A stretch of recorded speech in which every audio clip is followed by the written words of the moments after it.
guys you ever want to meet. I mean, always smiling, always, this kind of guy you always want to be around. You always want to be around this guy, just the nicest guy. On the field, he was an animal, okay? He was downright ferocious, all right? In my opinion, he was just intimidating as hell, right? And I know this because I used to run the practice team against the first defense because our quarterback used to play defense too, and I was the backup quarterback at the time. And so, you know, Ricky was on the end, and I always knew where he was. As a quarterback, you know these things, trust me. And so, we dropped back for a pass, and, you know, I could feel Ricky coming really hard, and I just threw it away. And, threw it into the dirt. And Ricky came up and he hit me, but he didn't really hit me, right? He hit me, and he grabbed me, and he kind of, picked me off the ground, and he walks away, and he goes, "What's the matter, man? Don't be afraid. Don't be scared. I ain't gonna hurt you." And of course, I'm like, "What are you kidding me? I'm balling right now, baby. He was open. You should have called it." Right? And I walked away and I said, "Thank God he didn't hit me, man. Thank you, God. Thank you, God." So I'm on the sideline. I'm watching Ricky. Because it was just entertainment to watch him play. He gets on.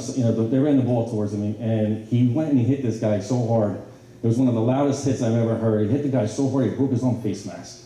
Face mask broke, and his blood was all over his nose and everything. He comes out of the pile, right? He starts looking over towards the sideline. He's walking, and I'm looking. I'm like, "Are you kidding me?" I'm looking at him.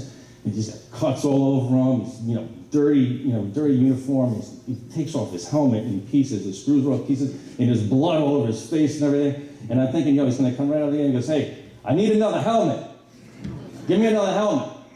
And nobody moved. Everyone on the sideline is just looking at him like, And Tardive turns around and goes, "Well, give him another helmet." Right? 20 guys now got helmets, right? I'm giving him my helmet. It's a quarterback helmet. Here, we'll take it. So, at that time, man, that was it, man. That's Tardive ball right there. I said, oh, this is how it is here. This is how it is here. I was never going to come out of another game again. I was not going to embarrass myself after what I just saw to come out of another game. I wasn't coming out of another game after that. All right, and and that includes the game of life. All right, I took that right from the football field to the boardroom. All right, that's the way I kind of see it. Coach Tardive taught us a lot of things. I think he taught us that you try to do your best more times than not. If you did your best, you're probably going to prevail. I learned the process of honest self-reflection, to recognize when I cheated myself, my teammates, by not giving 110%, to recognize that, if you don't give, you expect the outcome if you don't give 100%. You know what to expect. Expect it. To learn from my failings as much as my successes. To be genuine, to be human, and to embrace it. He taught us to love each other. I heard a lot about this, today, and I got to say, I just want to emphasize it. I try not to repeat what a lot of the other guys say, but there were never any hazing incidents. There was not that kind of thing, man. There's not that kind of thing. When I rode the bus, I was a young sophomore. Jay Anderson was on the bus. I didn't know what was going to happen to anybody. Jay wasn't going to let anything happen to anybody. He was our team captain. He was our leader. That's not the way we did things in Dover. It just didn't happen. I just never saw it. It's not until I left high school and went on to college that I see, or witness the ugly face of racism and things that you experience in life as you grow up. And Tardive didn't care if you're white, black, red, brown. He treated everybody the same. Everybody with the respect and dignity that they deserved. We were a family. We held hands and we prayed together before games. I don't see that anymore. We prayed together after the games. We cared about each other. We hugged each other. We defended each other. We sacrificed for each other. We were going to win and lose together. It was a glorious time. In so many ways, it was perfect. It was perfect vintage Tardive ball. It set the example for all of us on how to act, treat our children for the rest of our lives. It's something that we'll pass on to them. They'll pass on to their children and the next generation and the next. And the coach's, remarkable legacy will just continue long after we're all gone.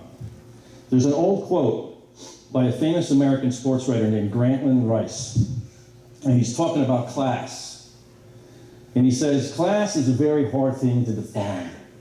I think about that a lot. It could be Derek Jeter's perfect swing, or the leadership attributes of Michael Strahan, or the passionate successes of Bill Parcells. What is class? But Rice went on to say, but once you see it, you don't forget it. Well, I can tell you that Jerry Tardive's class, and I never forgot it.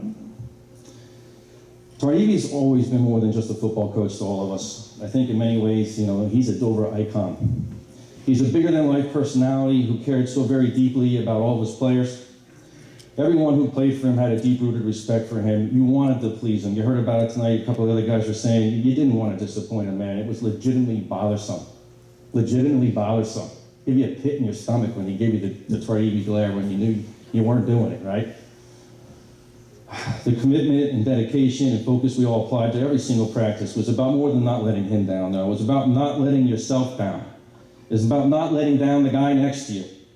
The people around you, your teammates, your friends, your family. We were taught loyalty.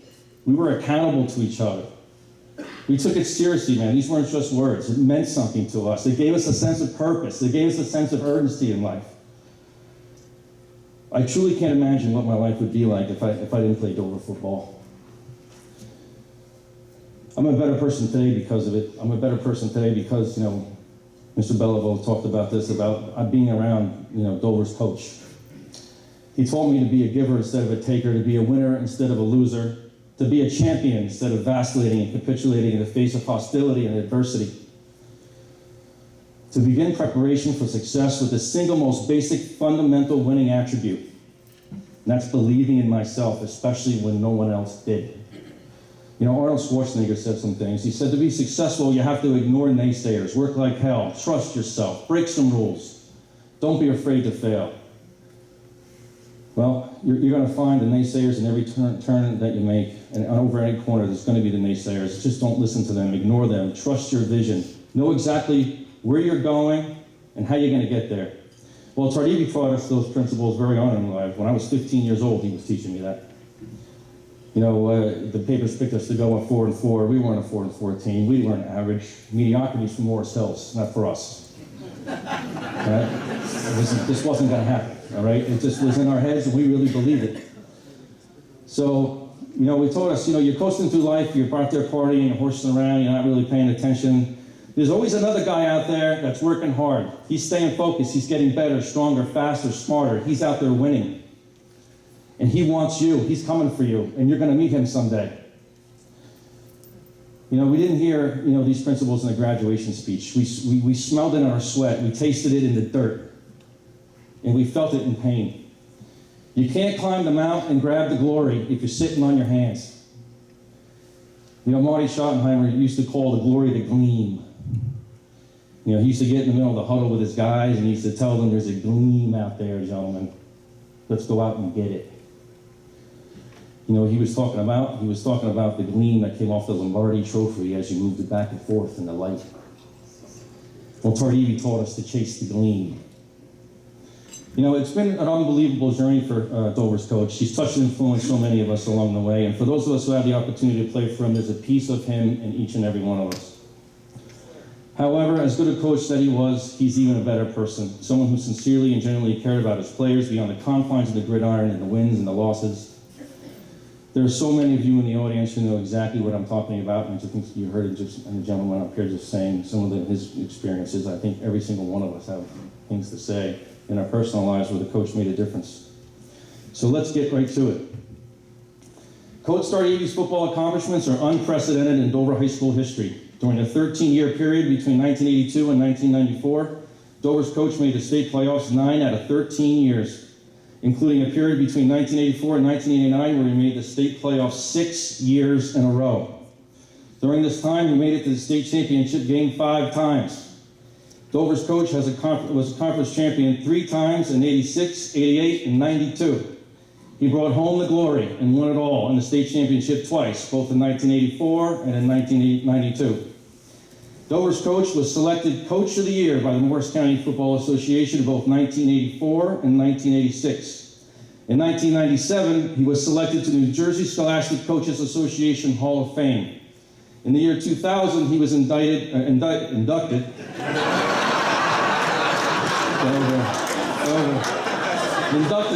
into the New Jersey Football Coaches Hall of Fame.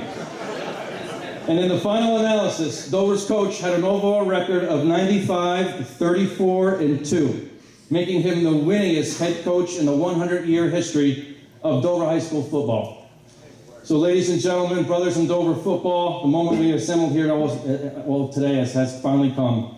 So please rise, Join me in welcoming the man who has made a so difference in many of our lives, someone who's an inspiration to all of us. My mentor, my friend, Dover's coach Gary Tardive.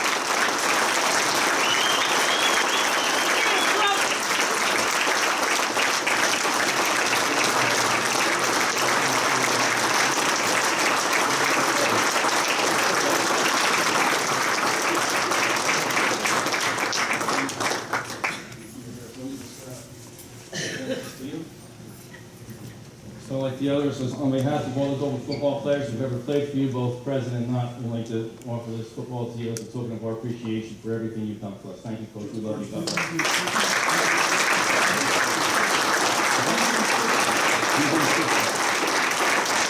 All right. With appreciation for your years of selfless dedication, sacrifice, passion, integrity, and above all, your leadership, we, your players, thank you. Coach.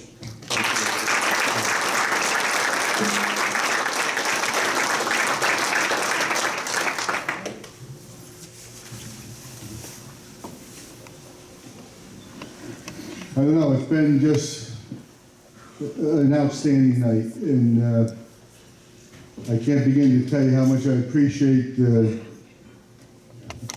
all the nice things I've heard and all the people here that did so much work to put this together. Just a few things. I mean, some of these guys in here I haven't seen in years, and some I haven't seen in decades. It's been a while. Some guys I haven't seen in 30, 35 years. It's just been great to see everybody.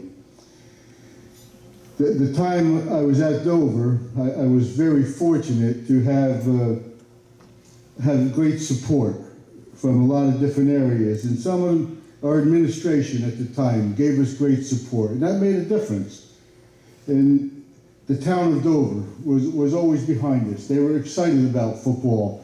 We used to have gigantic crowds at the games, and it was just, it was important to them, and it was big to have the town people behind you. And the parents, we had great support from our parents group, our booster club. And all these little support groups and support areas, they do make a difference when you're trying to be successful and win. Our band was good. Our cheerleaders were always outstanding. They were always positive and, again, good support and things. The midget football program was big. A lot of the players, when they came to the high school, they already had a little background on what we were doing in the school on our field, and they had a positive experience there. They were anxious to play football, and that was big, and hopefully it stays that way. We had, I was very fortunate to have the kind of staff that I've had over the years there, and it was a group of guys that was willing to work hard, willing to put the time in. We learned a lot from each other, and they were all had the same frame of mind. We were trying to do the right things for our players, besides win football games and do the right things. And I really appreciated my staff being like that, and they put a great effort in out there. So we had a lot of things that made us successful, but of course the most important thing we had were you guys here. We had players, we had a lot of good athletes, a lot of very good athletes, no question about it, but we had players that were willing to work hard during the season, willing to work hard in the off season to make themselves a better individual player, which would make us a better team player, and just the willingness to do that work. And you know, we had that. Again, it's just, we're so great to see everybody. You know, but the best thing, one of the things I've enjoyed the most about tonight was to see teammates together again and friends together again. That's important, and it's just great to see. I want to thank everybody who put this thing together. I know Rodney, although Rodney, I don't like being called your thumb.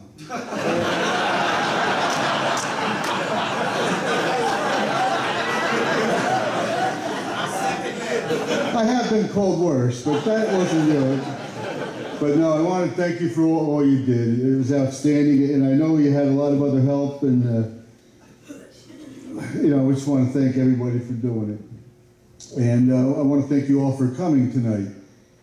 The fact that you guys were willing to put this together, and everyone made the effort to be here tonight that's here, it lets us coaches know that Dover football meant a lot to you. And that it was a positive experience for you. And those things are the biggest rewards that we get as coaches, knowing that it was positive and it meant a lot. And, like I said, it was just a great night. I want to appreciate all the support we've had from all the different groups. My family was always very supportive, and it does take a lot of time away from home, as all the coaches know, but I always had the great support there too. Thank everyone for just being there and being part of this program, and it's just so good to hear how many of these guys are doing so well and so successful, and to hear about your families, and it's been great. Again, thanks everyone.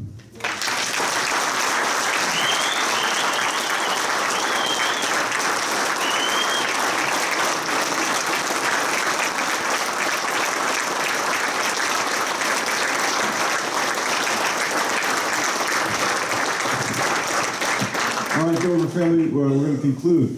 All right, I made a small mistake. We had cake. We have like a giant Dover, orange and everything. So it actually is going to be available back there. So there was cakes, but everything got this, and people, Roy Moss stuff. So it got. I forgot about it. But there is cake back there. But I want to thank everybody for all the support and everybody for coming together for this. This is probably like the greatest in definitely in the history of Dover and possibly New Jersey, to get this amount of people together, players from various, Curtis Cheatham was up here for 45 minutes naming the play, and we get 70, 80 players in the room from all different, that just doesn't happen. It doesn't happen. So President Obama brought back the 85 Bears to the White House, and they didn't get that many players. True story.